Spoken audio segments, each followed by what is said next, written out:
What do you think happened to you there? What were they doing? I honestly think it's a very complex situation. I think that CBS, I mean, you just look at their ratings, have not been great. They got a coup by getting the Oprah, Meghan and Harry interview. And they put so much into it. The whole world was watching. It was kind of what they needed was the jewel in the crown. And that's what it was for them at that time. And you just look at it business-wise for them. The network was failing, and this was their big coup. And to them, it was like, it's untouchable. You cannot say anything against that interview because it was the jewel in their crown.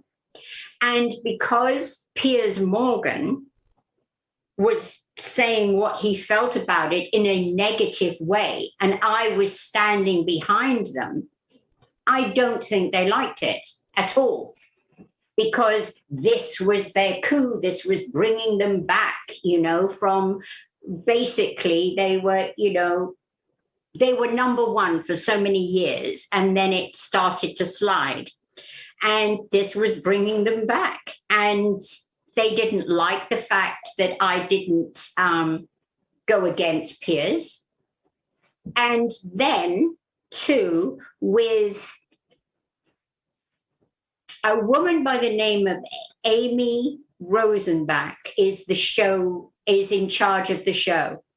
And apparently she turned around to the producers and she said, I'd like some gentle, I'm trying to think of the word. I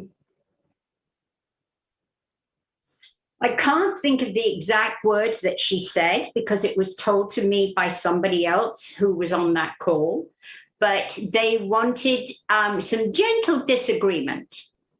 And at the time, I did have on my socials people complaining that I shouldn't have supported Piers and that made me look like a racist. But I don't think that anybody complained to the FCC. I don't think that I was out of order by dealing with it the way that I did, because I was talking to a friend of 11 years. I was talking to a woman that I've traveled with, that I've worked with, that I sat beside for 11. Well, it's actually, she was there for 10 seasons. So for 10 seasons, I had sat next to this woman. She was a family friend. And then, boom, she puts me on the hot seat and talking about racism.